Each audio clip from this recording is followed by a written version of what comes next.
अस्सलाम वालेकुम। मेरा नाम है अनम आसिफ शाह।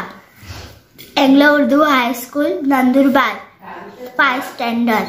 26 जनवरी पर तकरीर। आज की इस तकरीब की इज्जत में आप सदर जलसा काबिल एहतराम मेहमानान खुसूसी सदर मुदर्रिस साहब, तमाम जी सलाहियत असातिज़ा अकराम, मेरे हल्दिल अजीज, हम मकतब साथियों और माजिद सामीन अज़ाम, ये नफरत बुरी है, न पाले इसे दिलों में खलीशे निकाले से, न तेरा न मेरा न इसका न उसका, ये वतन है हम सबका बचा ली से। हमारा मुल्क हिंदुस्तान अंग्रेजों की गुलामी से 15 अगस्त 1947 में आज़ाद हुआ, लेकिन हमारे आज़ाद भारत का कोई अपना कानून न था। इस कमी को पूरा करने और दस्तूर मुकम्मल करने के लिए 10 कमेटी तश्कील दी गई। हमारे मुल्क का कानून 26 नवंबर 1949 को बनकर तैयार हो गया था, मगर इसे 26 जनवरी 1950 को पूरे मुल्क में नाफिज किया गया। तब से हर साल यौम जमहूरिया का जश्न बड़े पुरतबक अंदाज में मुल्क भर में बड़े जोश व खरोश से बनाया जाता है। आप बहुत सुना खूबी वाकिफ है कि आज हम सब यहाँ 26 जनवरी यानी यौम जमहूरिया की खुशी बनाने के लिए यकजा हुए। आज हम 71वां यौम जमहूरिया मना रहे हैं।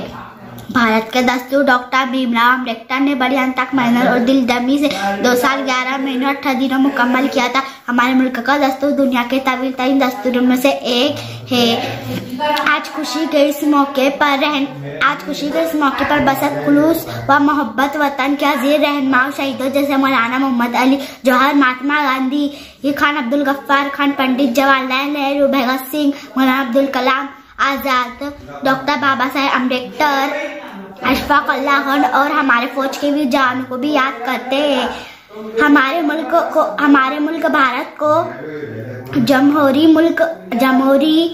मुल्क बनने की दाया गुजर चुकी है, लेकिन फिर भी फसादा, जरम, रिश्वतखोरी, कालाबाजारी, समाजी ना बराबरी, बेरोजगारी और दहशतगर्दी जैसी मसाइल से दो चार है।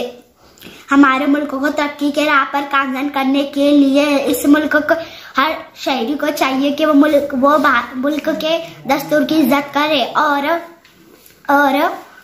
दिल से भारत के कानून पर अमल करे। तालिब इल्मों ने भी स्कूल के सुलो, रास्ते चलने के सुलो और दिल से कानून पर अमल पैरा होना चाहिए और पढ़ लिख कर अच्छी तालीम हासिल करके एक अच्छा इंसान और अच्छा शहीद बनकर अपना और अपने अजीज वतन का नाम रोशन करना चाहिए। जय हिंद, जय महाराष्ट्र।